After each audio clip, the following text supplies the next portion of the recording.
The young intern looked at the 72-year-old man struggling with the login screen and burst out laughing. "Can you even USC a computer, Grandpa?" she mocked, loud enough for the entire office to hear. But when she discovered who he really was and why he'd been hired, her world and everyone else's would shatter in ways they never imagined. Dr. Harold Whitmore stood in front of the workstation, his arthritic fingers hovering over the keyboard with visible uncertainty. The fluorescent lights of Dataflow Systems' open-plan office buzzed overhead, harsh and unforgiving. At 72, Harold looked every one of his years, liver-spotted hands that trembled slightly, thick bifocals sliding down his nose, a cardigan with elbow patches that had been out of style for 3 decades, and that particular kind of confusion that older people show when confronted with modern technology. The screen in front of him displayed a login prompt. Simple, basic, the kind of thing a 5-year-old could navigate. But Harold squinted at it, leaned closer, pulled back, adjusted his glasses, and squinted again. "Is this... where do I double quotes?" he muttered, his finger hovering uncertainly over the mouse. The office around him was exactly what you'd expect from a cutting-edge Silicon Valley software company. Exposed brick walls covered in motivational posters. Move fast and break things, fail forward, disrupt everything. Standing desks with dual monitors. A coffee bar serving 9 types of oat milk, and a Slack channel that pinged every 3 seconds with GIFs and emoji reactions. Everyone here was young. Not just young, aggressively young. The average age was 26. The oldest person in the building before today had been 38, and she was considered senior leadership. Harold stood out like a museum piece in an Apple store. Excuse me?" he called out weakly to a passing employee. "Could you help me with this computer?" The employee, a kid who couldn't have been more than 23 with a man bun and Supreme hoodie, glanced over with barely concealed annoyance. "The password is on your welcome packet, dude. Welcome packet?" Harold patted his pockets, then looked around his desk area in confusion. "I don't think I received a welcome packet. HR should have given it to you." The kid was already walking away, AirPods firmly in ears. Harold stood there, still staring at the login screen, looking lost and increasingly embarrassed. That's when Sophia Chun noticed him. Sophia was 24, fresh out of Stanford with a degree in computer science and a minor in superiority complex. She'd been at Dataflow for exactly 3 months and had already decided she was God's gift to software development. Her LinkedIn headline read, "10x engineer AI enthusiast. Changing the world 1 line of code at a time." She was currently holding court at the standing desk area, surrounded by other young developers, explaining why the company's legacy code base was literally cancer and needed to be completely rewritten using whatever framework had been released last week. "I'm just saying," she said, loud enough for half the floor to hear. Whoever wrote the original architecture clearly didn't understand scalability. It's like they'd never heard of microservices. "We're basically running on code from the Stone Age." Her audience laughed dutifully. Sophia had that effect. She was confident, attractive, and just caustic enough to be entertaining. That's when she noticed Harold. "Oh my God," she said, pointing.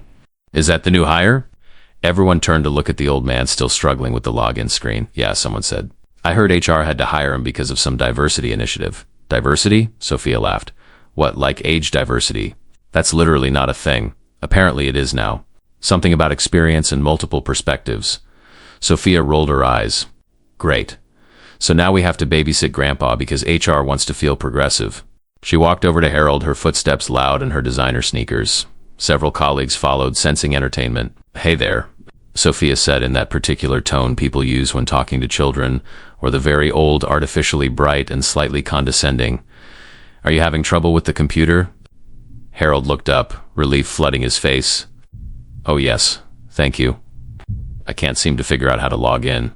"Okay," so Sophia spoke slowly, enunciating every word. "You need to type your username and password." "Do you know what typing is?" A few snickers from the gathered crowd. "Yes, I know what typing is," Harold said, a tiny edge creeping into his voice. "I just can't find my login credentials. They're on your welcome packet," Sophia said, as if explaining quantum physics to a toddler. "Did you read the welcome packet?" "I don't think I received one." Sophia made a show of looking around his desk. "Did you check your email?" "I can't access my email without logging in." Right. Sophia laughed. "This is like a catch-22.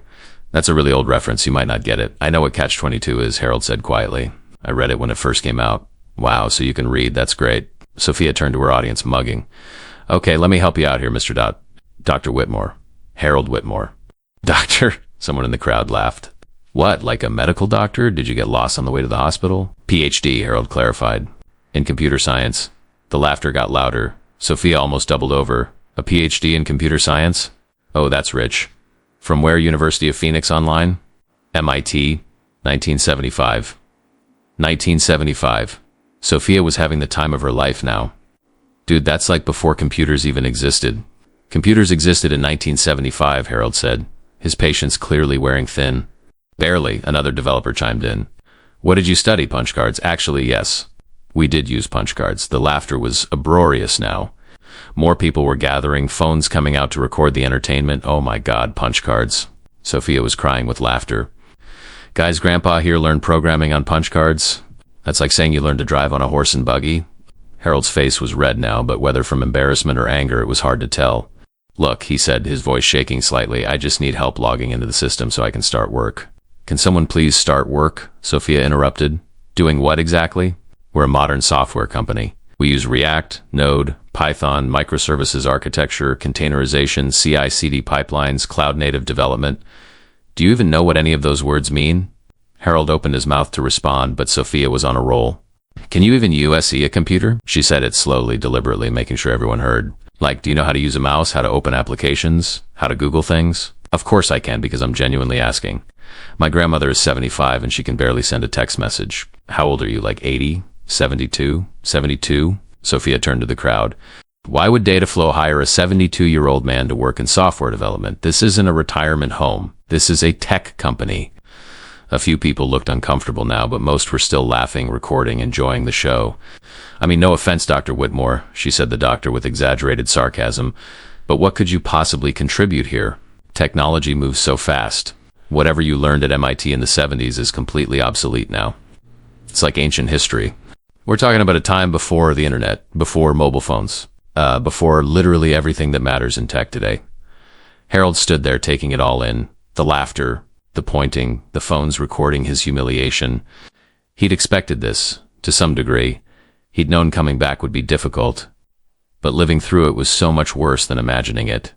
I understand your concerns, he said quietly, with more dignity than most people could muster in his situation. But I assure you I'm qualified for the position I was hired for. Which position is that exactly? Young man in the crowd called out. Chief Dinosaur Officer? More laughter. Tech Museum Exhibit? Legacy System Archaeologist? The jokes came fast and cruel. Sophia pulled out her phone. Okay, pop quiz time, Dr. Whitmore. Let's see if you're qualified. What's the difference between React and Angular? Harold blinked. I'm not familiar with you don't know React. Sophia's voice dripped with mock horror. React is only the most popular front-end framework in the world. How about Node.js, MongoDB? Docker? Kubernetes? I'm not familiar with those specific. You're not familiar with Docker? Sophia looked around in disbelief. Docker's been around for like a decade. How can you possibly work in software development without knowing Docker? Perhaps because different eras of computing required different eras? Sophia cut him off. Dude, your era's over. It ended like 40 years ago. What you know is completely useless now. I wouldn't say useless, then what would you say? Sophia challenged. Give me one thing you know that's relevant to modern software development. One single thing. Harold looked at her, at the crowd of smirking young faces, at the phones recording his humiliation, and made a decision. How about the algorithm that powers the software you're currently using? Sophia laughed. What algorithm? We use dozens of algorithms. The core data processing algorithm. The one that makes Dataflow's entire platform possible. The sorting and indexing system that handles billions of queries per day. Yeah, what about it? I wrote it. The laughter stopped abruptly, like someone had hit a pause button. Sophia stared at him. You ... what? I wrote it. In 1983. It was part of my doctoral thesis at MIT. The Whitmore-Hendricks, quote, algorithm for distributed data processing. That's it ... double quotes. Sophia shook her head. That's not possible. Dataflow was founded in 2015 by developers who licensed my algorithm from MIT's Technology Transfer Office. It's literally in the source code comments. WH algorithm stands for Whitmore-Hendricks. Has been since the beginning. You could hear a pin drop in the office. Several people were already pulling up the codebase on their laptops, frantically searching.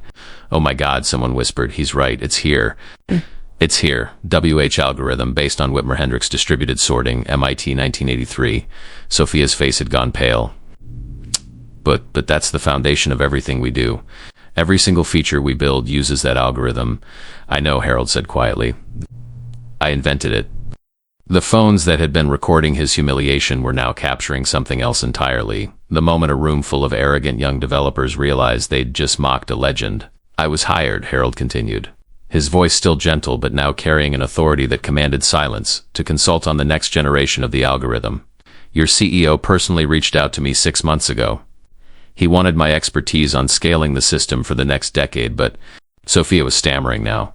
"But you couldn't even log into a computer. I couldn't log into your system because I didn't receive my credentials. That's not the same as not understanding computers.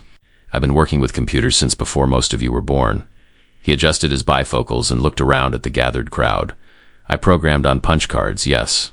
I also programmed on mainframes, mini-computers, personal computers, workstations, servers, and mobile devices. I've written code in Fortran, COBOL, C++, Java, and yes, even Python. I've designed algorithms that are still in use 40 years later because they were built on solid mathematical principles, not whatever framework is trendy this week." Sophia looked like she might be sick. "The technology changes," Harold continued. "The frameworks come and go. React will be obsolete in 5 years, replaced by something else you'll all rush to learn. But the fundamentals, the mathematics, the logic, the principles of good software design, those are eternal. That's what I spent 50 years mastering. That's what you just dismissed as useless." Someone in the back started a slow clap. Others joined in, but it was awkward, guilty. The kind of applause that comes from people who know they've just witnessed something they should feel ashamed of. "Dr. Whitmore," a voice called out. Everyone turned to see Mark Davidson, Dataflow's CTO, pushing through the crowd. His face was red with fury. "I am so sorry. I was in a meeting and just heard what happened here." He turned to the assembled employees, his voice like ice. "Everyone involved in this disgraceful display. My office. Now. Sophia, you first." Sophia looked like she wanted to disappear into the floor. "Dr. Whitmore," Mark continued, "please, let me help you get properly set up. I'll be handling your onboarding personally from here." As the crowd dispersed in shame, Harold stood there, still in front of the login screen he couldn't access, vindicated but exhausted. "Mr. Davidson," he said quietly, "perhaps we should discuss whether this was a good idea. Coming back, working here. I'm not sure I'm welcome." "You're not just welcome, Dr. Whitmore. You're essential. And everyone here is about to learn exactly why." Harold looked at the spot where Sophia had stood, mocking him, unaware she was insulting the man whose work made her entire career possible. "They're young," he said. "They don't understand yet. Then we'll teach them," Mark said firmly. "Starting now." And in that moment, Harold Whitmore, the 72-year-old man who couldn't log into a computer, became the most important person in the building, not because of his age, but because of what he knew, what he'd built, what he'd given to the world even when the world had forgotten his name. The real story was just beginning. Mark Davidson's office was on the top floor, with a view of the entire San Francisco Bay. But right now, nobody was looking at the scenery. 8 employees stood in various states of shame, staring at the floor while Mark paced like a caged tiger. Sophia was front and center. Her earlier confidence completely evaporated. "Do you know," Mark began, his voice dangerously quiet, "how much it cost to hire Dr. Whitmore?" Nobody answered. $50,000, just as a consulting fee to get him on the phone. Another $150,000 to convince him to come in person for 6 months. We had to negotiate with MIT's emeritus faculty program. We had to arrange specialized insurance because of his age. We had to jump through a dozen legal hoops. He stopped pacing and looked directly at Sophia. "And in his first 10 minutes here, before he even sat down at a desk, you humiliated him in front of the entire development team, filmed it, mocked him, made him feel like he didn't belong in a building that, quite frankly, wouldn't exist without his work." "I didn't know," Sophia started. "You didn't know? Or you didn't care to know?" Mark's voice rose. "Did you ask who he was? Did you ask why he was hired? Did you, for 1 second, consider that maybe, just maybe, there was a reason a 72-year-old man with a PhD from MIT was brought into this company? We just assumed, you assumed, based on his age, based on his appearance, based on your own arrogance." Mark pulled up his laptop and turned it toward them. "Do you know what this is?" On the screen was a Wikipedia page, Whitmore Hendricks algorithm. This is one of the foundational algorithms of distributed computing. It's taught in every CS program in the world. It's cited in over 15,000 academic papers. It's used by Google, Amazon, Microsoft, and yes, by us. Our entire platform is built on this work. He scrolled down to a black and white photo from 1983, a young Harold Whitmore, maybe 30 years old, standing in front of a mainframe computer the size of a room. That's him. That's the man you mocked for not knowing how to use a computer. The employees looked like they wanted to melt into the floor. Sophia, Mark continued, you specifically said his knowledge was completely useless. You said his era was over. You asked him to name one thing he knew that was relevant to modern development. I'm sorry. Let me tell you what Dr. Harold Whitmore knows. He has 53 patents. 53. More than our entire engineering team combined. He's published over 100 academic papers. He's trained 3 generations of computer scientists. He consulted for DARPA in the 80s, for IBM in the 90s, for the NSA in the 2000s. Mark pulled up more pages. He pioneered work in distributed systems, parallel processing, data compression, and network optimization. Technologies you use every single day without even thinking about where they came from. Every time you stream a video, use cloud storage or run a database query. You're benefiting from algorithms and principles that Harold Whitmore helped develop. But he couldn't even log in, someone protested weakly. He couldn't log into our system because HR didn't send him his credentials. That has nothing to do with his knowledge of computing. My God, do you not see the difference? Sophia was crying now. I made a mistake. I'll apologize. You'll do more than apologize, Mark said coldly. All of you will. But first, let me show you something else. He pulled up an internal company document. This is from our board meeting last quarter. We're facing a crisis. Our algorithm doesn't scale well beyond 1 billion queries per day. We're at 800 million now and growing fast. If we hit our projected growth, the system will start failing in about 8 months. He let that sink in. We've spent the last year trying to solve this. We brought in consultants from Stanford, Carnegie Mellon, and Princeton. We hired 6 PhDs. We threw $5 million at the problem. Nothing worked. The algorithm is too deeply embedded in our architecture. Rewriting it would take years and might break everything, so we went back to the source. We found Dr. Whitmore, and he said, and I quote, I designed it to be scalable to that level. But there's a modification required that I documented in 1985 but never published. He's the only person in the world who knows how to save this company. The room had gone completely silent. So when you mocked him, Sophia, when you asked if he could even use a computer, you were mocking the one person who can prevent data flow from collapsing. The one person who can save your jobs, your stock options, and this entire company. I didn't know, Sophia whispered. That's the problem.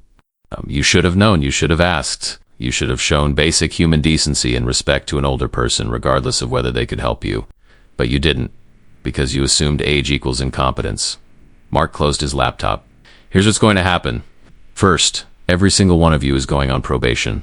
One more incident of age discrimination, or any discrimination, and you're fired. Second, you're all enrolled in mandatory sensitivity training. Third, you're going to apologize to Dr. Whitmore publicly, in front of the same people who watched you humiliate him, Mark. Sophia said desperately, please, I'll do anything to make this right. I'll work with him directly. You'll stay as far away from him as possible unless he specifically requests your presence. You've lost that privilege. After dismissing them, Mark sat alone in his office, head in his hands. His phone rang. The CEO. Mark, please tell me the Whitmore situation is handled. It's complicated, sir. Complicated? We paid $200,000 to get him here. We need him. If he walks, we're fucked. I know, sir. I'm going down to talk to him now. Make it right. Whatever it takes. Meanwhile, back at Harold's assigned desk, the old man sat alone. Most of the office had cleared out, either in shame or because they'd been summoned to Mark's office. But a few people remained, stealing glances at him, whispering. Harold had finally managed to log in. Mark's assistant had hand-delivered his credentials with profuse apologies. The screen in front of him now showed the data flow codebase, millions of lines of code. And there, buried deep in the core library, is his algorithm, still working after 40 years. Still doing exactly what he designed it to do. Dr. Whitmore? He turned to see a young man, maybe 30, approaching cautiously. Indian American, wearing glasses and a nervous expression. Yes, my name's Raj Patel. I'm a senior engineer here. I wanted to apologize for not speaking up earlier. When Sophia was when she was being cruel to you. I should have said something. Harold waved it off. You're not responsible for her behavior. Maybe not. But I'm responsible for my own silence. Raj sat down in the adjacent chair. My grandfather is 78. He was an engineer in India before he retired. Sometimes when he visits, my coworkers make jokes about him not understanding modern technology. It makes me furious. But I never thought about how I might be doing the same thing to someone else's grandfather. We all have blind spots, Harold said gently. That's generous of you. Raj hesitated. Can I ask, why did you come back? You're retired, famous, clearly don't need the money. Why subject yourself to this? Harold was quiet for a long moment, staring at the screen. Because I'm dying, he said finally. Raj's face went pale. What? Pancreatic cancer, stage 4. Diagnosed 8 months ago. I have maybe a year left, possibly less. Dr. Whitmore, I'm so sorry, don't be. I've had a full life. 72 years. A career I loved. A wife who loved me. She passed 5 years ago. Children and grandchildren. I'm lucky. Then why come here? Why not spend your remaining time with family? Harold turned to look at him directly. Because I can't let my life's work die with me. The conference room was different this time. Not the executive office, but a mid-sized meeting room that Mark had reserved for Project Phoenix, the code name for the algorithm scaling initiative. Harold sat at the head of the table. Around him, Mark, Raj, 3 senior engineers, and the head of HR, Janet Morrison, who looked like she'd rather be anywhere else after the morning's debacle. Before we discuss the technical details, Mark began. I think Dr. Whitmore deserves to know the full situation and why we pursued him so aggressively. Harold nodded. I'd appreciate that. Mark pulled up a presentation. The first slide showed Dataflow's growth trajectory, a hockey stick curve pointing skyward. We're growing 40% quarter over quarter. We've gone from 10 million users to 500 million in 3 years. We're projecting 2 billion by next year. That's impressive, Harold said. It's also terrifying. Because our core algorithm starts showing degradation at around 1 billion active queries per day. We're at 800 million now. In 6 months, maybe 8, we hit the wall. The next slide showed failure scenarios. Response times increasing exponentially, servers crashing, data corruption events. If this happens, we lose users. We lose revenue. We probably lose the company.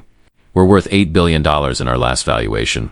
But if we can't scale, we're worth nothing. Harold studied the data. Have you tried the standard optimizations? Catching, load balancing, horizontal scaling? All of it, Raj said. We've optimized everything we can. The problem is fundamental to how the algorithm processes data at extreme scale. Did you try implementing distributed hash tables with consistent hashing? Bloom filters for reducing computational overhead? Yes. Probabilistic data structures for approximation? We tried 12 different approaches based on research papers from the last decade. Nothing works. The algorithm is too deeply embedded. Changing it would require rewriting basically the entire platform. Harold nodded slowly. That's because none of those approaches address the core issue. The algorithm wasn't designed for that scale. Exactly, Mark said. Which is why we need you. You designed it. You understand its limitations better than anyone else possibly could. And you mentioned in our phone call that you had a solution, Raj added hopefully. Harold pulled out a worn leather notebook from his briefcase. The pages were yellowed, covered in handwritten equations and diagrams.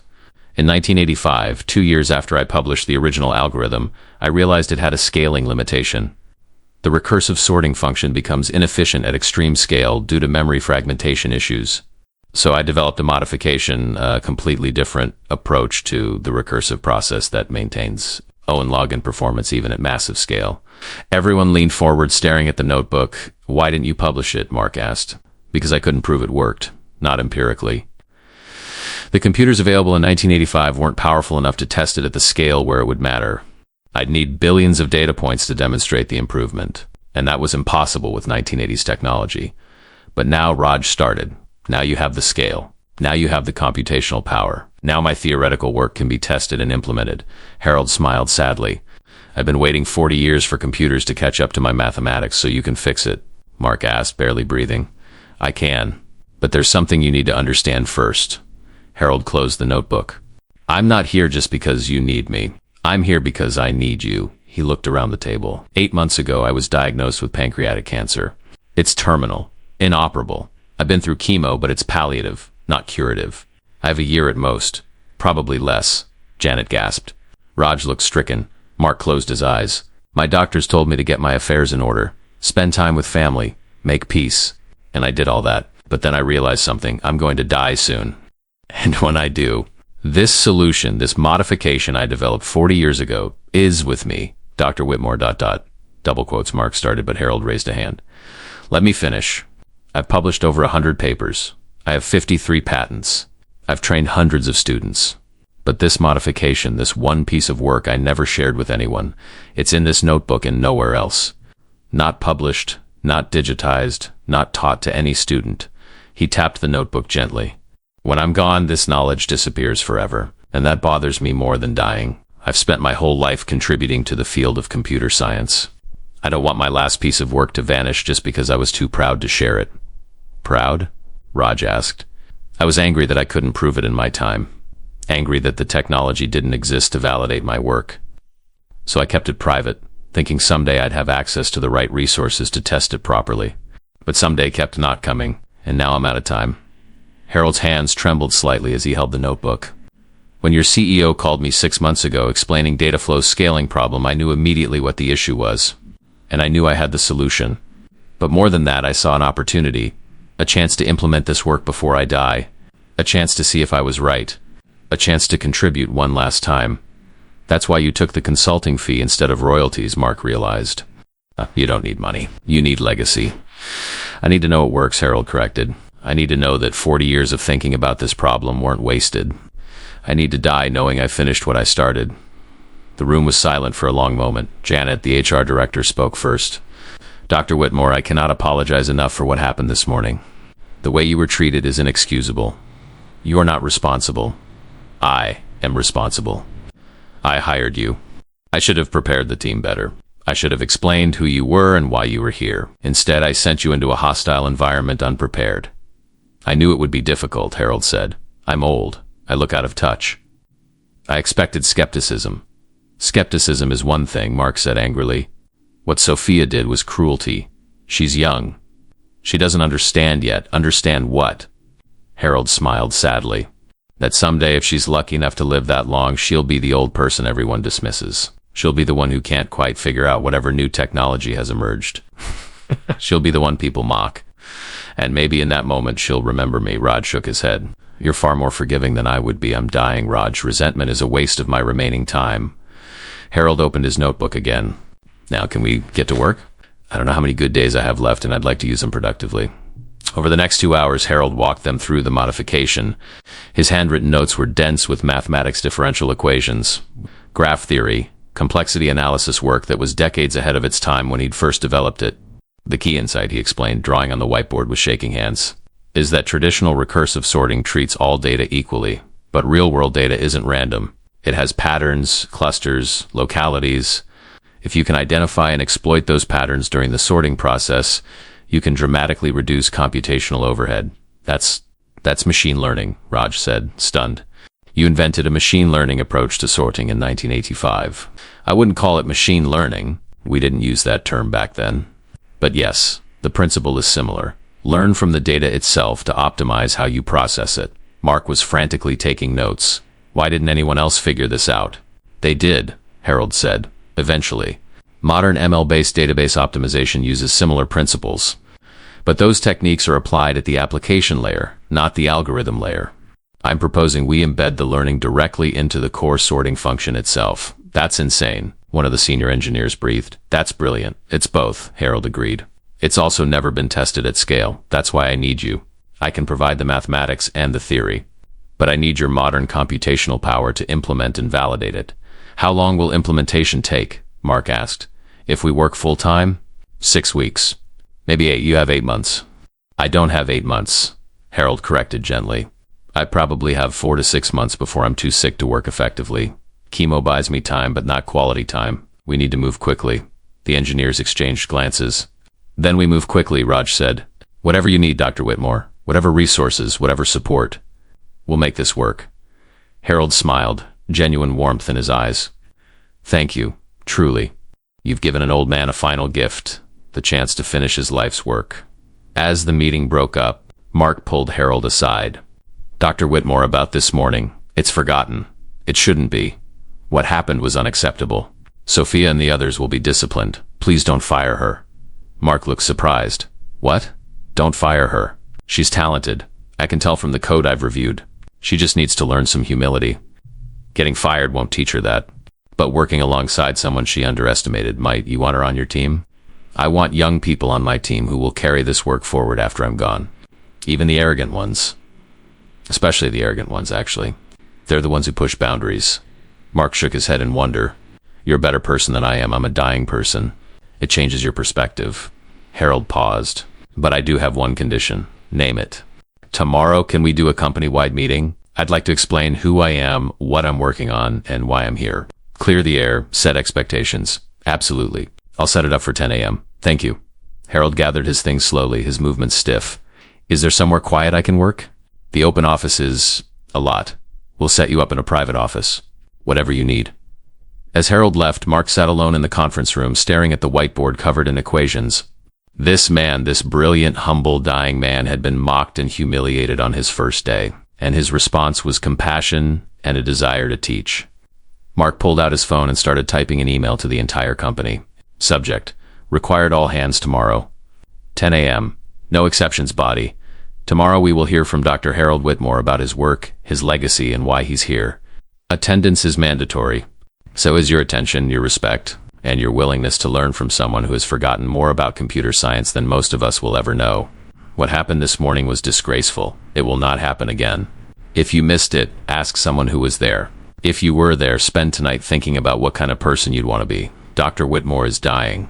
He has months, not years. He chose to spend his remaining time helping us instead of with his family. The least we can do is treat him with the dignity he deserves. See you tomorrow at 10 a.m. Markey hit send and watched as the email propagated across the company's Slack, the internal forums, the group chats. Within minutes, the whispers started. Screenshots of the morning's incident were being shared. The Wikipedia page about the Whitmore-Hendricks algorithm was being passed around.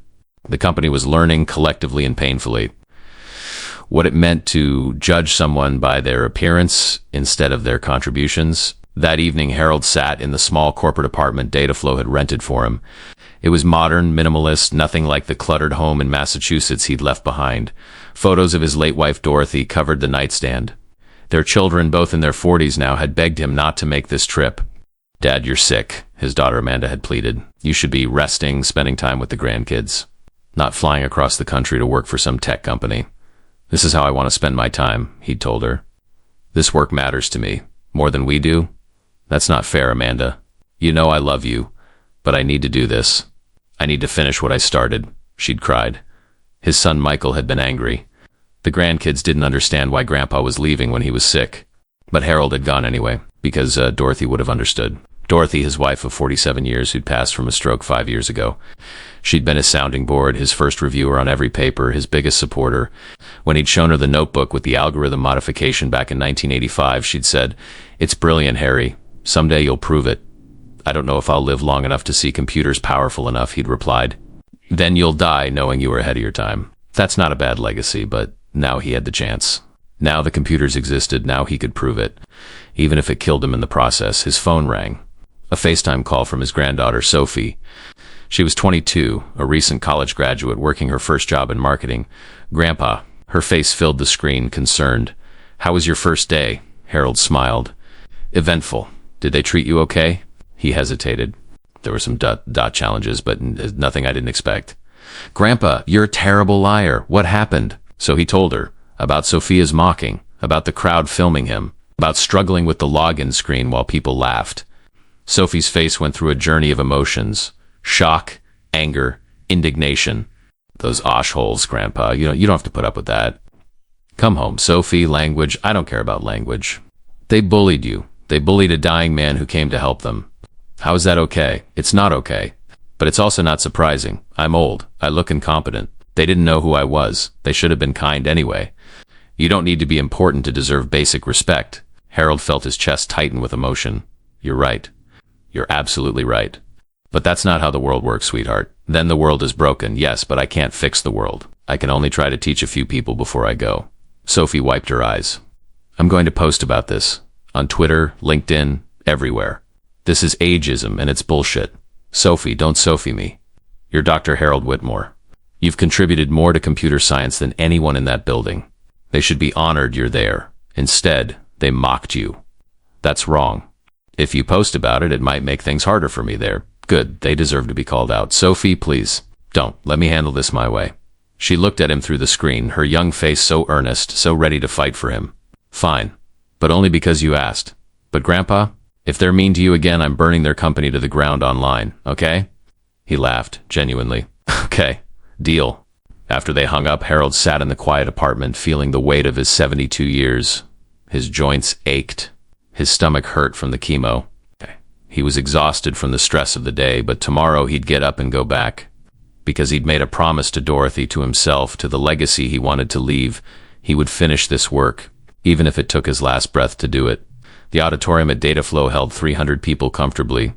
At 9:45 a.m. there were 400 crammed in, with another 100 joining via video link. Word had spread about what happened yesterday, the leaked videos, the outrage on internal forums, the CEO's cryptic email about Dr. Whitmore being essential to the company's survival. Everyone wanted to know, who was this old man? Sophia sat in the back, having barely slept.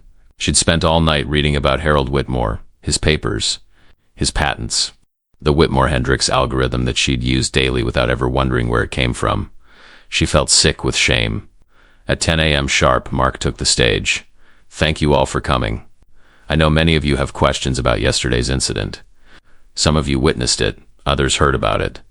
All of you should be ashamed if you were part of it, and thoughtful if you weren't. He pulled up a slide. Harold's official bio. Dr. Harold Whitmore, Ph.D. from MIT 1975. 53 patents. 107 published papers. Pioneer in distributed computing, parallel processing, and algorithm optimization.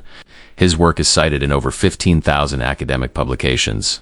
He's trained hundreds of computer scientists, many of whom have gone on to found or lead major tech companies. The room was silent, attentive. Yesterday, many of you mocked him because he struggled to log into a computer. Let me be clear, he struggled because HR failed to provide his credentials, not because he doesn't understand computers. In fact, Dr. Whitmore has probably forgotten more about computing than most of us will ever learn. Mark clicked to the next slide. The Whitmore-Hendricks algorithm explanation. This is the algorithm that powers our entire platform. Every query we process, every piece of data we sort, every optimization we run, all built on this foundation, Dr. Whitmore invented it in 1983 as part of his doctoral research. We licensed it from MIT when we founded this company. Without it, Dataflow doesn't exist. You could feel the tension in the room ratchet up. Yesterday, an intern asked Dr. Whitmore if he could even use a computer. That intern was mocking the man whose algorithm makes her job possible, whose research laid the groundwork for the entire field she works in, whose contributions to computer science have generated billions of dollars in value worldwide. Sophia felt like she was shrinking in her seat. But here's what you don't know yet. Here's why Dr. Whitmore is really here. Mark clicked to the next slide. The scaling crisis data. We're facing an existential threat. In 6 to 8 months, our algorithm hits a hard scaling limit. When we reach 1 billion queries per day, the system starts to fail.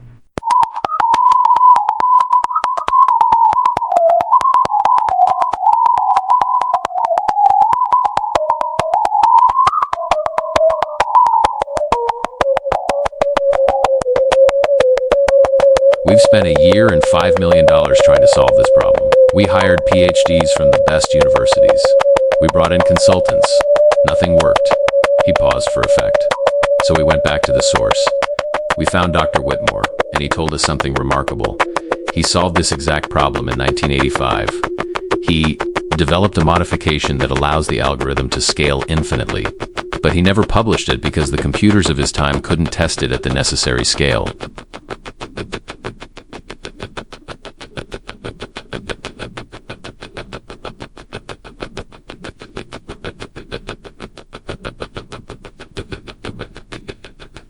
The room erupted in whispers.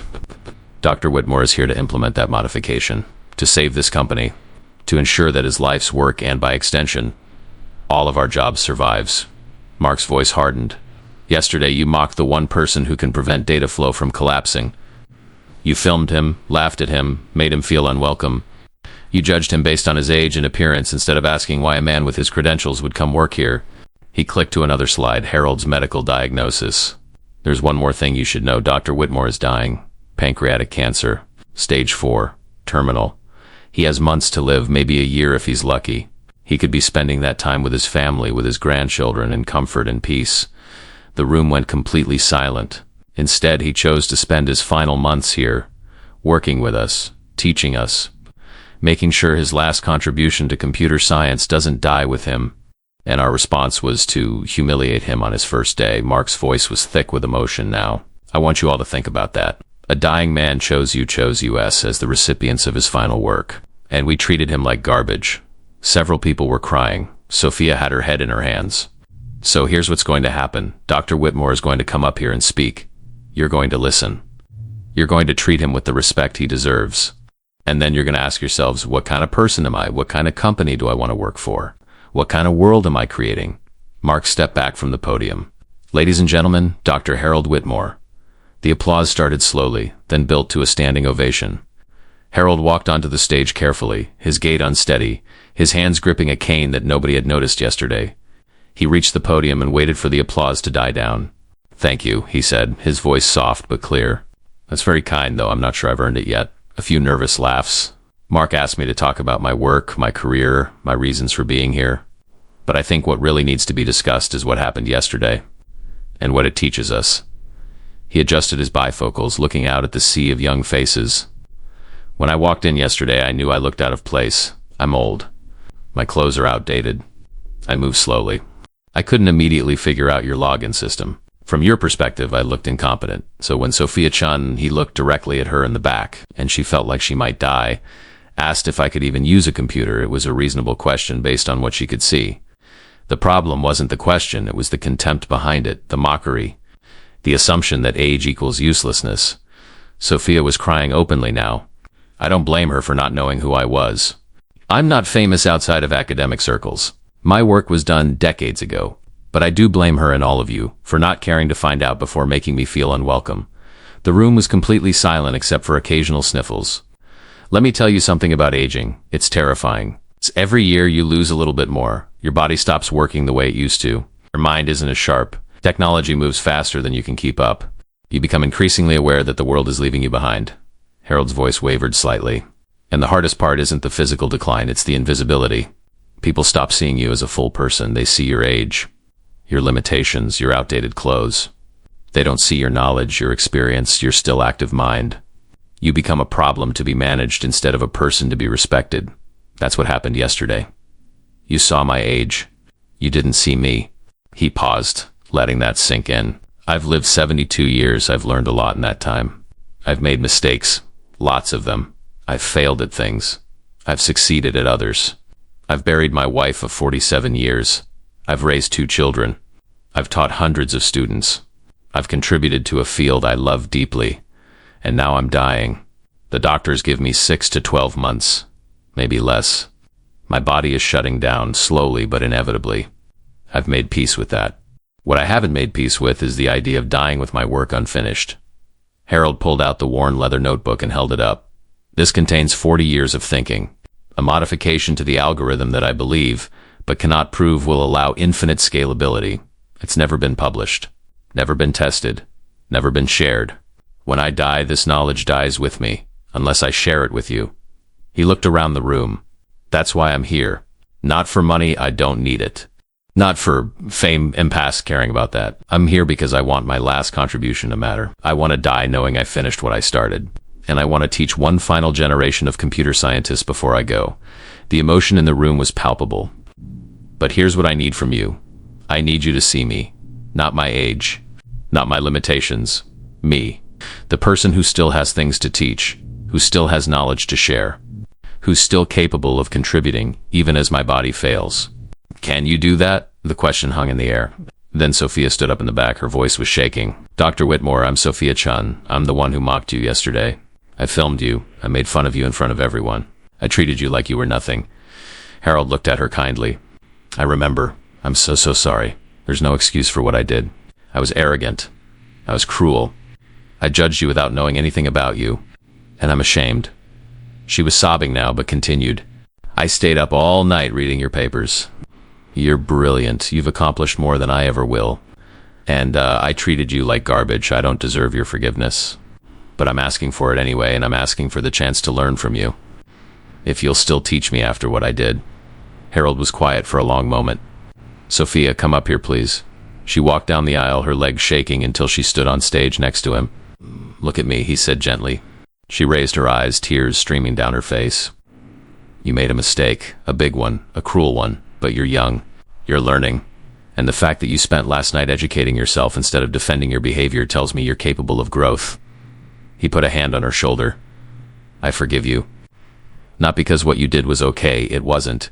but because holding on to anger would poison the time I have left, and because I believe you've learned something valuable. I have, she whispered. I'll never forget this. I promise. Good, then help me teach others. Help me make sure this lesson spreads beyond this room. Sophia nodded, unable to speak, and returned to her seat to thunderous applause. Harold turned back to the audience. We all make mistakes. We all have blind spots. The question is, what do we do when we're confronted with them? Do we double down, defend ourselves, or do we learn and grow? He pulled up a chair that had been placed on stage and sat down carefully. I'm going to be here for the next few months, working on this algorithm modification. Some days I'll be sharp and productive. Other days the chemo will make me sick and slow. That's the reality of dying. But every day I'm here, I'm available to teach, to answer questions, to share what I know. My only ask is this. Treat me like a person. Not a saint, not a legend. Just a person who's trying to finish his work before time runs out. The standing ovation was instantaneous. 300 people on their feet, clapping until their hands hurt. Harold sat there, overwhelmed, his eyes wet. When it finally died down, a young man raised his hand. Harold recognized him. He'd been one of the ones laughing yesterday. Yes, Dr. Whitmore, I'm Marcus. I was one of the people making jokes yesterday. I posted on our Slack that you looked like you'd wandered out of a museum. I'm sorry. Apology accepted. But I want to ask, how do we avoid making this mistake again? Like with the next older person who joins. How do we train ourselves to not automatically dismiss people based on age? Harold thought about that. Ask yourself, would I treat a 25-year-old this way? If someone young struggled with a login, would I mock them? Or would I help them? The problem isn't that old people need special treatment. It's that we need to extend the same basic kindness to everyone, regardless of what they look like. Another hand. A young woman in her 20s. Dr. Whitmore, you mentioned teaching us. What do you want us to learn beyond the technical stuff? That's a good question. Harold leaned back in his chair. Technically, I'll teach you about algorithm optimization, distributed systems, scaling challenges. But more importantly, I want to teach you about patience, about deep thinking, about the value of experience. Silicon Valley has this obsession with youth, with disruption, with moving fast and breaking things. And there's value in that energy, that fearlessness. But there's also value in wisdom, in having seen patterns before, in knowing which mistakes to avoid because you've already made them. The best teams combine both. Young energy with elder wisdom, fresh perspectives with historical context. That's when real innovation happens. Raj raised his hand. Dr. Whitmore, can I say something? Of course. Raj stood. I'm 32. Yesterday I felt uncomfortable watching what happened, but I didn't speak up. I told myself it wasn't my place, that I shouldn't get involved. But that was cowardice. I should have defended you, I appreciate that. No, let me finish. My grandfather's 78. He's still sharp, still funny, still has so much to offer. But people treat him like he's invisible, like his time has passed. And I never really understood how that must feel until I watched it happen to you. Raj's voice cracked. So thank you for helping me see what I've been blind to. I'm calling my grandfather tonight to tell him I love him and to ask him to teach me things while I still can. The applause was softer this time, but more meaningful. Harold wiped his eyes. That might be the best thing that comes out of my being here. Not the algorithm. It's the human connections. The meeting ran for 2 hours. Question after question. People wanting to understand, to learn, to connect with this man they'd so thoroughly misjudged. When it finally ended, Harold was exhausted but fulfilled. As people filed out, many stopped to shake his hand, to apologize, to thank him. Sophia waited until last. Dr. Whitmore, I know you said you forgave me, but I still can't forgive myself. That's between you and your conscience. But Sophia, don't let guilt paralyze you. Let it motivate you. Be the person who makes sure this never happens to someone else. I will. I promise. Good. Now go home. Rest. Tomorrow we start the real work. That evening, Harold sat in his apartment, physically drained but emotionally energized. His phone rang. Amanda, his daughter. Dad, there's a video of you going viral. Have you seen it? What video? From your talk today. Someone posted it on LinkedIn. It has 2 million views. People are calling you a hero. Harold laughed. I'm not a hero. I'm just an old man trying to finish a project. Dad, you're changing how people think about aging. The comments are incredible. People sharing their own stories about dismissed elders, young people promising to be better, companies pledging to stop age discrimination. That's wonderful. But Amanda, I'm just one person. One person can start a movement. Grammy would be so proud of you. Harold felt his throat tighten at the mention of Dorothy. I hope so. I hope I'm doing this right. You are, Dad. You really are. After hanging up, Harold opened his laptop. His hand shook as he typed, partly from the Parkinson's that had started alongside the cancer, partly from emotion. He navigated to the video Amanda mentioned. There he was, on stage, looking small and frail. But the comments. My father is 68 and was forced into early retirement. Sending this to his former boss. I'm 25 and never thought about ageism before. This opened my eyes. My grandmother has a PhD in chemistry but gets treated like she can't work a TV remote. Sharing this with my whole family. This is why experience matters. This is why we can't discard people just because they've lived. Harold read comment after comment, tears streaming down his face. He wasn't just solving an algorithm problem. He was helping people see each other differently. Maybe Dorothy was right. Maybe being ahead of your time wasn't a curse. Maybe it meant you'd eventually find the moment when the world caught up. And his moment was now. Even if it was his last. 6 weeks later, the transformation was remarkable. Harold's private office had become the heart of the company. At any given time, you'd find 5 to 10 engineers clustered around his desk, watching him work through problems on the whiteboard, listening to stories about the early days of computing, learning not just technical skills but ways of thinking. The office itself was a strange juxtaposition, cutting-edge monitors displaying complex code. Surrounded by Harold's personal touches, photos of Dorothy, his worn leather notebook, a vintage IBM manual from 1981, and a hand-drawn card from his granddaughter. Kick cancer's butt, Grandpa. Sophia had become his unofficial protector. After their public reconciliation, she'd appointed herself as Harold's executive assistant, though he'd never asked for one. She managed his schedule, brought him coffee decaf, doctor's orders, and ran interference when he was too tired for meetings. Dr. Whitmore, you have the architecture review at 2 p.m., she said, poking her head into his office. Can we push it? I'm in the middle of solving this sorting edge case, and I don't want to lose my train of thought. Already moved it to tomorrow morning. I figured you'd say that. Harold smiled. You're learning to read my patterns. That's what you taught me. Look for patterns, even in human behavior. She sat down across from him. Over the past 6 weeks, their relationship had evolved from antagonist-victim to something like mentor-student, though Harold insisted it was more collaborative than that. How are you feeling today? She asked, noting the slight tremor in his hands. Tired. The chemo was Tuesday. Takes me a few days to bounce back. Maybe you should rest, Sophia. I'll have plenty of time to rest when I'm dead. Right now, I want to work. She flinched at his bluntness, but he'd told her early on, don't tiptoe around my mortality. It's happening whether we acknowledge it or not. Fair enough. Can I ask you a technical question? Always. I've been looking at the modification you made to the recursive function. The way you use probabilistic modeling to predict data clusters. It's brilliant. But I don't understand why you multiply by the logarithm of the subset size instead of the subset size itself. Harold's eyes lit up. This was why he loved teaching. The moment when a student asked exactly the right question. Come here. Let me show you. He pulled up the code and walked her through the mathematics. 20 minutes later, Sophia had that expression he'd seen thousands of times in his teaching career. The aha moment when understanding clicks into place. Oh my God. It's because at extreme scale, linear growth becomes computationally prohibitive, but logarithmic growth remains manageable. Exactly. You see it now, Dr. Whitmore. This is fucking genius. Sorry, he laughed. Sophia, I've heard worse language. And yes, I'm rather proud of it. Took me 3 years to figure out that logarithmic relationship. She stared at the code with something like reverence. I would never have thought of this. Never in a million years. That's because you're young. You think in terms of current solutions. I think in terms of mathematical fundamentals. Both perspectives are valuable, but yours is more valuable. No, just different. You know frameworks and tools I've never heard of. I know mathematical principles that don't change. Together, we're stronger than either of us alone.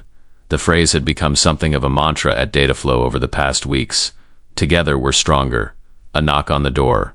Raj entered, carrying printouts.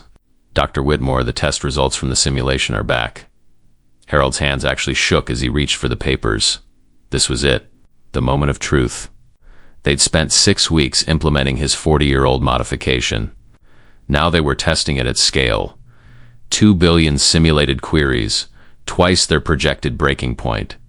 Raj spread the results across the desk. Performance degradation at 1 billion queries, 0.3%. Harold held his breath. At 2 billion queries, 0.7%. What? Sophia grabbed the papers. That's impossible. We were seeing 40% degradation at 1 billion with the old algorithm. At 5 billion queries ... double quotes Raj paused for dramatic effect. 1.2% degradation. The room exploded. Sophia screamed. Raj started laughing. Harold just sat there, staring at the numbers, tears streaming down his face. It works, he whispered. After 40 years, it actually works. Sophia hugged him, careful of his fragile body. You did it. You solved it. We solved it, Harold corrected. I had the theory. You had the implementation skills. Raj had the testing framework. This was a team effort, but his hands wouldn't stop shaking as he held the printouts. 40 years. 4 decades of wondering if his mathematics were correct. 4 decades of not having the computational power to test his ideas. And now, in his final months of life, proof. He'd been right all along. Mark burst into the office, having clearly run from wherever he'd been. Is it true? Did we? It works, Raj confirmed. Better than we hoped. We can scale to 10 billion queries with minimal degradation, 20 billion with acceptable performance. We're basically future-proofed for the next decade. Mark looked at Harold, who was still crying silently. Dr. Whitmore, you saved the company.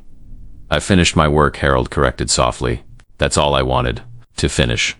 2 weeks later, the company-wide celebration was held in a rented event space. Over 400 employees attended, plus board members, investors, and even some press.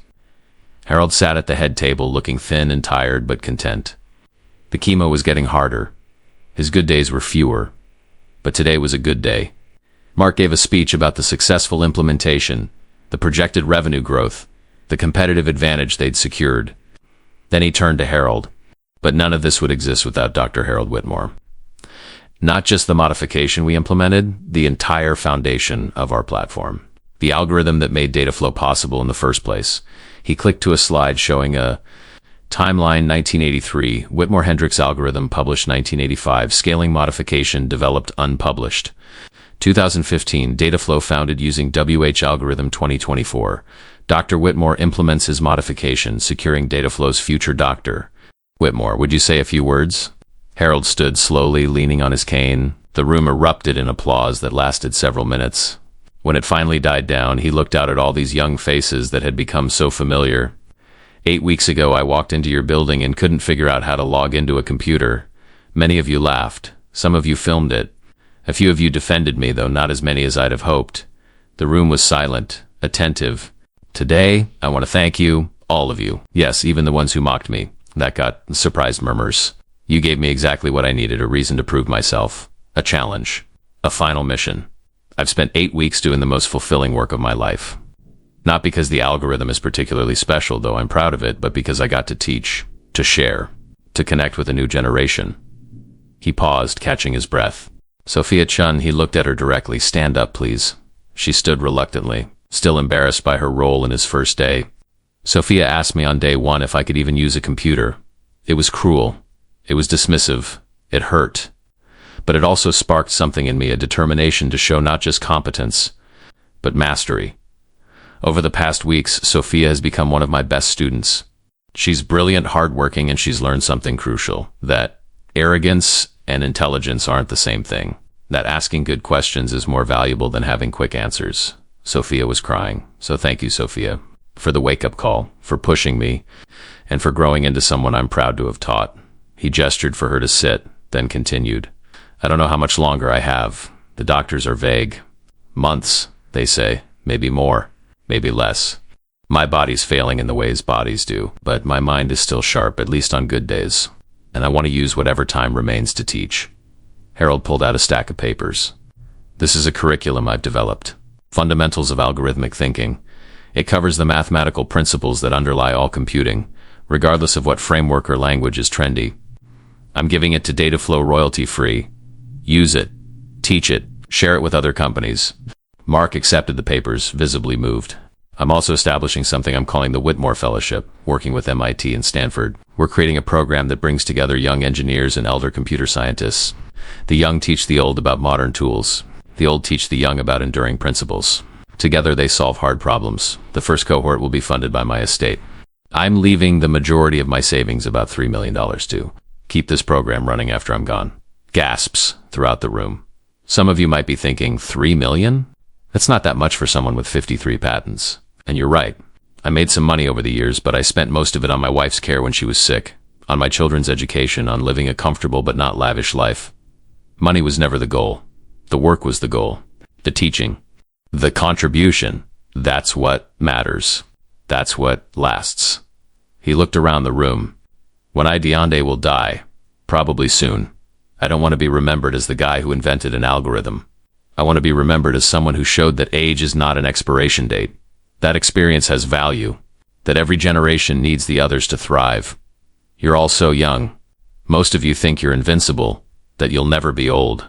But if you're lucky, and I do mean lucky because many people don't get the privilege of aging, you'll be the 72-year-old who can't figure out whatever new technology exists in 2070. And I hope, when that day comes, you remember this moment. Remember how it felt to learn this lesson. Treat the next generation's elders better than you treated me, because one day, you'll be them. The standing ovation was instantaneous and sustained. 5 minutes of applause that left Harold exhausted and overwhelmed. As it died down, Sophia approached the microphone. Microphone. Can I say something? Mark nodded. Dr. Whitmore said, I've grown. That's true. But I want everyone to know exactly what I learned, because it's important. She looked out at her peers.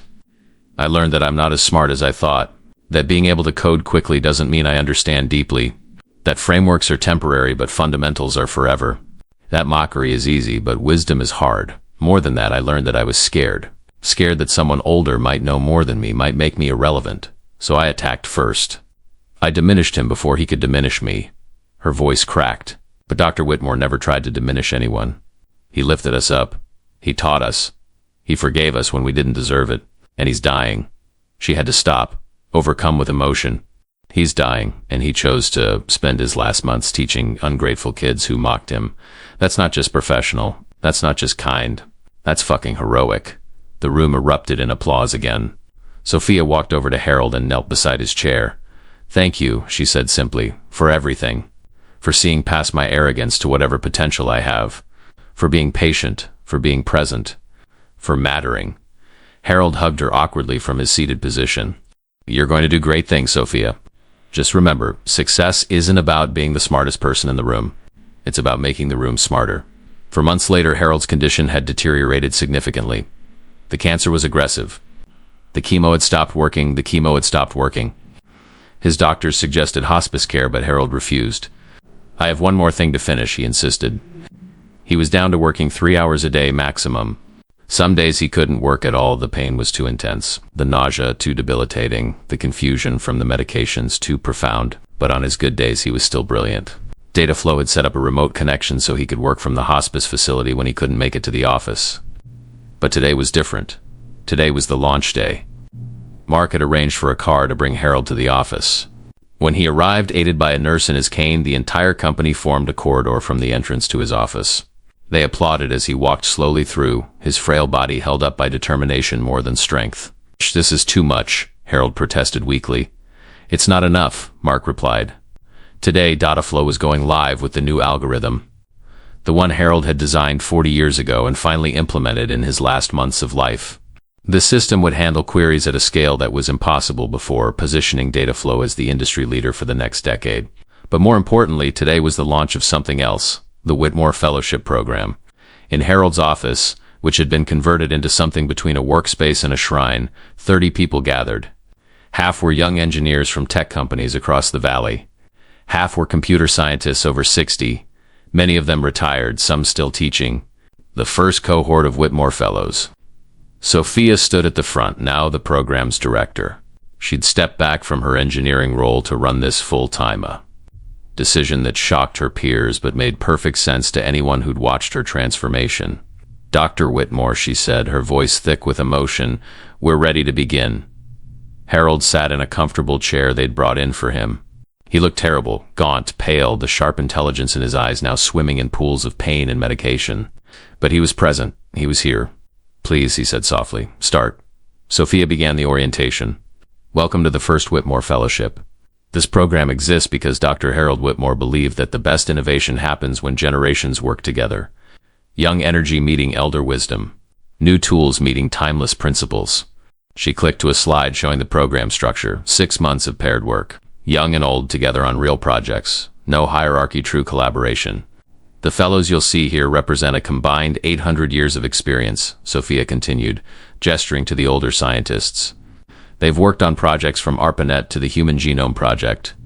They've invented algorithms, languages, and entire computing paradigms. She turned to the young engineers. And you represent the future.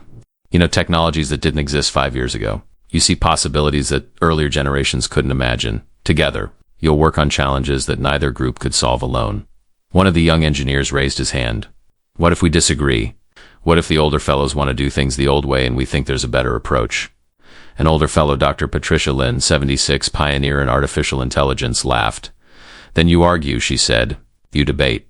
You test both approaches and see which works better. That's science, that's engineering. Age doesn't determine correctness. Evidence does. But she continued, don't assume new equals better. Sometimes the old way is old because it works, because it's been tested by time. And sometimes the new way is genuinely better. The point is to evaluate, not assume. Harold raised a trembling hand. May I? The room went silent immediately. I want you all to understand something, he said, his voice barely above a whisper. This program isn't about me. It's not about making old people feel useful or giving young people charity work. It's about solving the isolation problem. He took a labored breath. Right now, we segregate by age. Young people work with young people. Old people, if they work at all, work with other old people. We've created artificial walls between generations, and everyone suffers. Young people reinvent wheels unnecessarily because they don't know the wheels already exist. Old people become obsolete because they don't learn new tools. Both groups think they're superior. Both groups are wrong. Another difficult breath. My wife Dorothy used to say that wisdom is just experience plus reflection. Young people have energy but little experience. Old people have experience but sometimes forget to reflect on how the world has changed. Together, he paused, gathering strength. Together, you have both. A young woman, Priya, 26, machine learning engineer, spoke up. Dr. Whitmore, can I ask you something personal? Of course. Why are you here? You're clearly in pain. You should be with family, resting, not... She gestured around the room, not working. Harold smiled sadly. Because this is my family now. You all are. And because rest is overrated when you're dying, I'll have eternity to rest. Right now I want to matter. You do matter, not just in memory. In practice, I want to see this work. I want to watch you all collaborate. I want to know that this idea, he tapped his temple weakly, survives me. He looked around the room at all these faces, young and old. Dorothy died 5 years ago. Cancer, like me. In her last days, she was in so much pain. But she kept asking, did I matter? Did my life mean something? His voice broke. I told her yes. She was an amazing mother, a brilliant partner, a good person. She mattered, but I don't think she believed me. The cancer had stolen so much, her health, her future, her dignity. She felt like she was just disappearing. Tears were flowing freely around the room. I don't want to disappear like that. I don't want to die wondering if I mattered. So I'm here, in pain, exhausted, dying, because I need to see this work. I need to know my last idea lives on, Doctor. Lynn walked over and took his hand gently. Harold, you've mattered to this field for 50 years. Every computer science student knows your work. They know the algorithm. They don't know me. They don't know why I did it. They don't know that I was trying to prove something to my father, who said computers were a waste of time. They don't know that Dorothy helped with the mathematical proofs. They don't know that I almost gave up a dozen times but didn't because I was too stubborn. He looked up at the ceiling as if seeing something beyond it. I want this program to be different. I want you to know each other, not just the work but the people, the struggles, the humanity. That's what makes knowledge meaningful, knowing the humans who created it. Sophia knelt beside him. Then let's do that. Everyone here, young and old, take turns. Tell us one thing about yourself that has nothing to do with your work. Tell us what makes you human, and they did. For the next hour, 30 people shared stories. The young engineer who'd almost dropped out of college due to anxiety, the elderly professor who'd fled Vietnam as a refugee, the 24-year-old who was caring for a parent with Alzheimer's, the 70-year-old who'd come out as gay only after retirement, stories of loss, triumph, failure, resilience, stories that had nothing to do with code or algorithms, but everything to do with the people who created them. Harold listened to every single one, his eyes closed, a small smile on his face. He was exhausted beyond measure, but he was exactly where he needed to be. When the last person finished, Harold opened his eyes. Now you know each other. Now you're not just engineers or scientists, you're people. Work together as people, disagree as people, learn as people, and create something beautiful together. It was the last public speech Harold Whitmore would ever give. 3 weeks later, the hospice room was quiet except for the soft beeping of monitors. Harold lay in bed surrounded by his family, Amanda and Michael, his children. 4 grandchildren ranging from 15 to 25. And Sophia, who'd been granted honorary family status by Amanda after Harold asked if she could be there. The end was close now. Hours, maybe a day. The doctor had been clear. Harold drifted in and out of consciousness. Sometimes he was lucid, recognizing everyone. Sometimes he thought Amanda was Dorothy, or that he was back at MIT in 1975. But in one clear moment, he opened his eyes and saw Sophia sitting by the window, crying quietly. "Sophia," he whispered. She rushed to his bedside. "I'm here. I'm here. Don't cry, please. I can't help it. You're dying. You've saved me, saved all of us, and you're dying. Everyone dies, Sophia. What matters is how we live." "I know, but did the fellows start their projects?" Even now, even at the end, he wanted to know about the work. "Yes, all 15 teams. They're already collaborating beautifully. You were right, putting young and old together creates something neither group could do alone." Harold smiled. "Good, that's good. Dr. Whitmore, Harold, I need to tell you something. I'm listening. That first day, when I mocked you, when I asked if you could even use a computer, I've never regretted anything more in my life. I replay it constantly. I can't forgive myself." Harold's hand, skeletal now, reached for hers. "Sophia, listen carefully. You can't change the past, but you changed the future. You became someone better. That's all anyone can do. But I hurt you, and then you helped me. You made my last months meaningful. You ran the fellowship program. You learned. You grew. That's not nothing. That's everything." He took a labored breath. "When I'm gone, some people will remember the algorithm. Some will remember this program, but I'll remember you. The arrogant kid who became someone I'm proud of." Sophia broke down completely, laying her head on the bed beside his hand. "I don't want you to die. We need you. I need you. You don't need me. You have everything I could teach you. Now you teach others." Amanda came over, placing a hand on her father's forehead. "Dad, we're all here. Everyone you wanted." Harold looked around the room at the faces of his children, his grandchildren. His legacy wasn't just in code. It was in them. "I had a good life," he said softly. "I loved Dorothy with everything I had. I raised good kids. I did work I'm proud of. I made a difference." His breathing was becoming more labored. "Don't be sad. Be grateful. I got 72 years.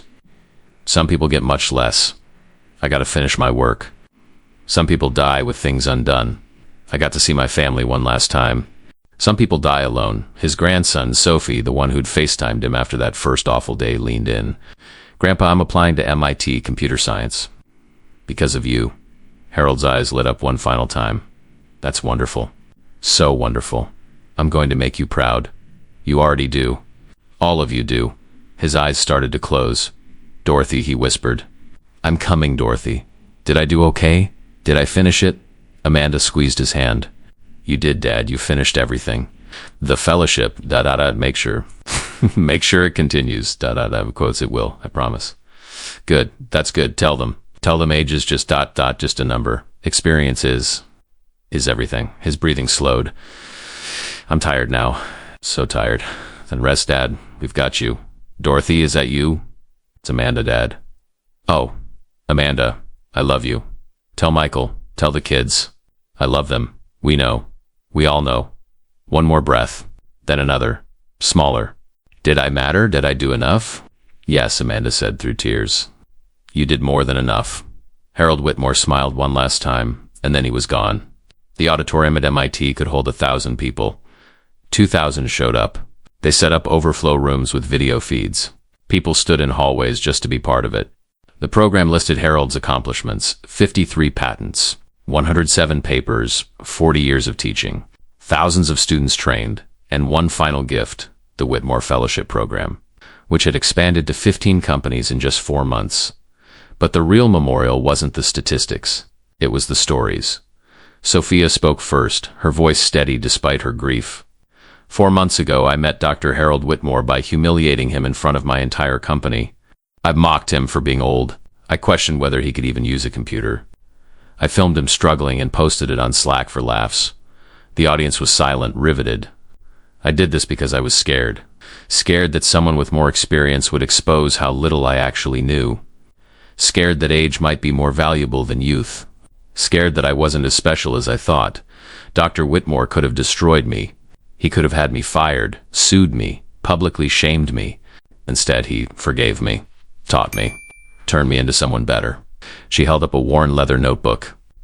This is his original notebook, the one with the algorithm modification that saved my company. He left it to me in his will with a note. Pass on what you learn. That's how knowledge survives. Her voice broke. I don't deserve this, but I'll honor it. I'll teach. I'll share. I'll make sure that every arrogant 24-year-old who thinks they know everything learns what I learned. That wisdom comes from living, and that age is not an enemy. It's a gift. The applause was long and heartfelt. Next came Dr. Patricia Lin, the 76-year-old AI pioneer who'd been part of the first fellowship cohort. I retired 5 years ago, she began. I'd had a good career, published papers, trained students, but I felt invisible, irrelevant, like the world had moved on without me. Then Harold created this fellowship. He called me personally, said, Patricia, I need you. The young people need you. Your experience matters. She paused, collecting herself. Nobody had said that to me in years. Years. I'd been dismissed, patted on the head, told I'd earned my rest. But I didn't want rest. I wanted to matter. And Harold gave me that chance. More importantly, he gave it to dozens of others like me. Elder scientists who thought their time was over. He showed us, say, in the world that experience doesn't expire. It compounds. More applause. Then Raj stood, the young engineer who'd been kind to Harold from the beginning. I want to read something, he said, pulling out his phone. It's from an email Dr. Whitmore sent me 2 weeks before he died. He was heavily medicated, in constant pain, but he still took time to write this. He began reading, Dear Raj, thank you for being kind to an old man who couldn't log into a computer. Kindness is rarer than intelligence and far more valuable. You have both. Use them well. Remember, every person you meet is fighting a battle you know nothing about. Show grace, show patience, show respect. Not because people have earned it, but because they're human. That's enough. Harold Raj's voice cracked on the last line. Harold taught me that being smart isn't enough. You have to be good. You have to care about people, not just problems. You have to see humanity in everyone, even especially the ones society has decided don't matter anymore. The pattern continued. Speaker after speaker, each sharing how Harold had changed them. The young engineer who almost quit but stayed because Harold showed him the beauty of fundamental thinking. The HR director who completely overhauled hiring practices after watching Harold's treatment. The CEO who created an entire elder advisory board because of Harold's influence. Then came Mark Davidson, Dataflow's CTO. I want to show you something, he said, pulling up a slide. It showed a graph. Dataflow's growth trajectory before and after Harold's algorithm implementation. The difference was staggering. This is what Harold gave us technically. A system that can scale infinitely. A competitive advantage worth billions. A solution to a problem we couldn't solve ourselves. He clicked to the next slide, photos of the diverse, multi-generational team that now worked at Dataflow. But this is what he really gave us, a culture that values experience. A team that spans 4 generations. A workplace where someone's age is seen as an asset, not a liability. He clicked again. A collage of companies that had signed the Whitmore Pledge. A commitment to age-inclusive hiring and retention. 150 companies in 4 months. All because Harold refused to accept that 72 was too old to matter. He proved through his work and his presence that age discrimination isn't just wrong, it's stupid. It's throwing away knowledge, experience, and wisdom because of arbitrary prejudice. Mark looked directly at the camera recording the service. Harold's dead, but his work lives on. His algorithm powers systems used by billions. His fellowship program is training the next generation. His example is changing how companies think about age. That's a legacy. That's a life well lived. The final speaker was Harold's daughter, Amanda. She walked to the podium slowly, carrying a small box. My father's last words were, Did I matter? Did I do enough? And I told him yes. I don't think he heard me. He was already gone. She opened the box and pulled out a letter. So I want to answer him now. Publicly. Definitively. Dad, if you can hear me somehow. Yes. You mattered. You did enough. You did more than enough. She unfolded the letter. This is something Dad wrote to my mother when she was dying. I found it in his things. He gave me permission to share it if I thought it would help people understand him. She began reading. Dorothy, I'm watching you disappear piece by piece, and I'm terrified. Not of losing you, though that breaks me, but that you'll die thinking you didn't matter. You keep asking me, did my life mean something? Did I make a difference? So let me tell you, you mattered to me. You mattered to our children. You mattered to every student I taught because you helped me become a better teacher. You mattered to every paper I published because you edited every single one. You mattered to every algorithm I designed because you asked the questions that made them better. But more than that, you taught me that significance isn't measured in accomplishments. It's measured in how you treat people, how you love, how you show up, how you make others feel seen. You see me, Dorothy? Even now, when you can't remember my name, I know you see me. And being seen by you, truly seen, has been the greatest gift of my life. So yes, my love, you matter. You always have. You always will. And when my time comes, I hope I've mattered half as much as you. Amanda folded the letter carefully, tears streaming down her face. That's who my father was.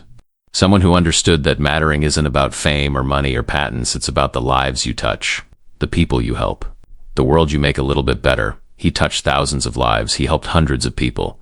He made the world measurably better. She looked up at the ceiling. Dad, you mattered. To us, to your students, to everyone in this room and everyone watching. You finished your work, you kept your promises. You lived with integrity and died with grace. Rest easy now. You earned it. 6 months after Harold's death, the Whitmore Fellowship Program had exploded. What started as 30 people at Dataflow had expanded to 500 fellows across 50 companies. The model was being adopted internationally, a program launched in Germany, another in Japan, a third in Brazil. But more importantly, the conversation had shifted. Age discrimination was now discussed as frequently as other forms of workplace prejudice. Companies were removing years of experience limits from job postings. The term overqualified was being challenged as code for too old. Tech conferences that once showcased only 20-something founders were now featuring panels of elder entrepreneurs. Venture capital firms were creating encore career funds specifically for founders over 50. Sophia, now 25, had become the face of the movement.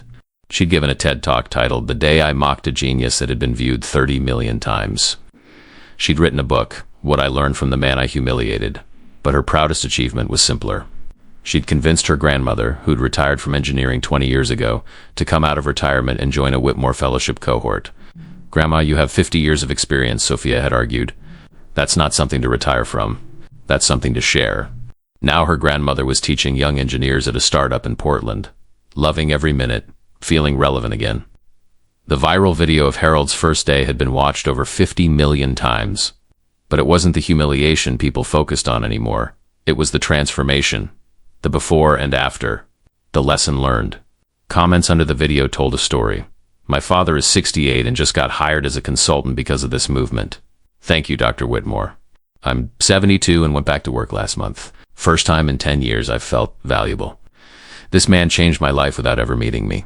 I'm 28 and I used to think older coworkers were dead weight. Now I seek them out. They've taught me more than any boot camp ever could. My company just implemented the Whitmore Pledge. 3 retired engineers were brought back. Best decision we ever made. At Dataflow specifically, the culture had completely transformed. The average age had risen from 26 to 38.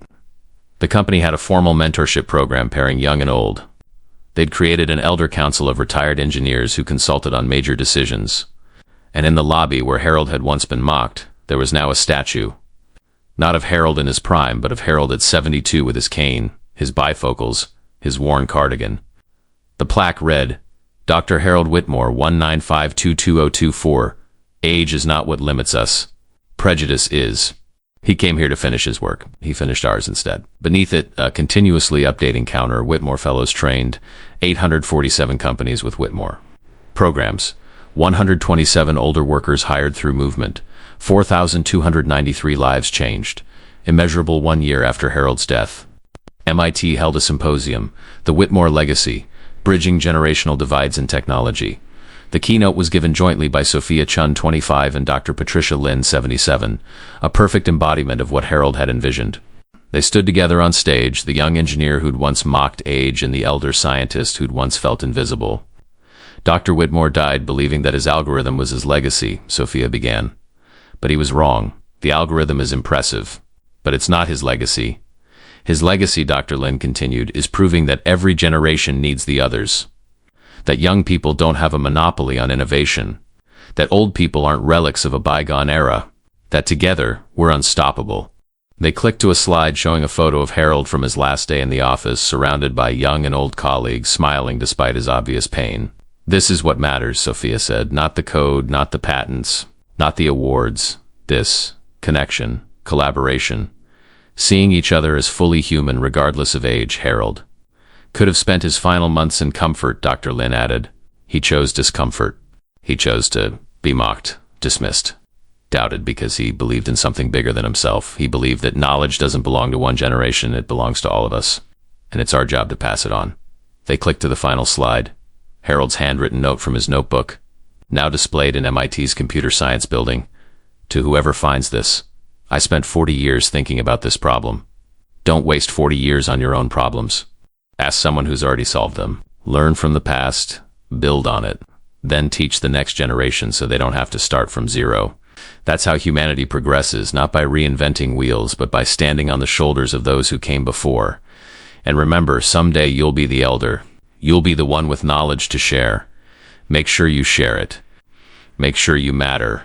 HW 1985, the symposium attendees, a perfect mix of young and old, just as Harold would have wanted. Drozen standing ovation. In the years that followed, Harold's impact only grew. The algorithm became an industry standard. The fellowship program expanded to every continent. Age discrimination didn't disappear. Prejudice never fully dies, but it was finally being challenged, discussed, fought against. Companies that embraced age diversity thrived. Those that didn't struggled to compete. The business case became undeniable. Experience plus energy equals excellence. But perhaps the most meaningful measure of Harold's legacy came from unexpected places. A teenager in Mumbai, inspired by his story, created a program connecting elder programmers with young students. A grandmother in Sweden went back to university at 73 to get her computer science degree, citing Harold as inspiration. A 68-year-old in South Africa launched a successful tech startup telling investors, "I'm not too old. I'm perfectly timed." Sophia continued running the fellowship program, never forgetting the lesson she'd learned, that arrogance blinds you to wisdom, and that the person you dismiss might be the one who saves you. She visited Harold's grave regularly, always bringing the same thing, a printout of the latest fellowship success stories. "Look at what you started," she'd say to the headstone. "Look at what one stubborn old man accomplished by refusing to accept that his time was over." On what would have been Harold's 75th birthday, Sophia organized a global event, Whitmore Day. Thousands of people, young and old, shared stories of intergenerational collaboration. Companies highlighted their age-diverse teams. Families talked about bridging generational gaps. And everywhere, the same message: age is not an ending. It's a beginning. Experience is not obsolescence. It's advantage. Wisdom is not weakness. It's power. Harold Whitmore had entered Dataflow, unable to log into a computer. He left having logged into millions of hearts. He'd come to finish his algorithm. He'd finished something far more important. He'd started a revolution. Not with anger, not with demands, but with patience, competence, and an unwavering belief that every person, regardless of age, deserves to be seen for who they truly are. The intern had asked, "Can you even use a computer?" The answer, it turned out, was, "I invented the software you're using." But the deeper answer, the one that echoed through the years after his death, was simpler and more profound. "I'm still here. I still matter. And I have things to teach you if you're willing to learn." Harold Whitmore died at 72. But his work, his real work, will live forever. Not in code. In the lives he changed, the barriers he broke, and the truth he proved. You're never too old to make a difference. You just need someone willing to see past the gray hair to the genius underneath. This story is dedicated to every person over 50 who has been told they're too old for the job, the project, the opportunity. You're not. Your experience is valuable. Your knowledge matters. Keep fighting. Keep contributing. The world needs what only you can offer. And to every young person reading this, the elder you dismiss today might be the mentor who saves you tomorrow. Ask questions, show respect. Learn from those who've walked the path before you. Age is just a number. Impact is forever.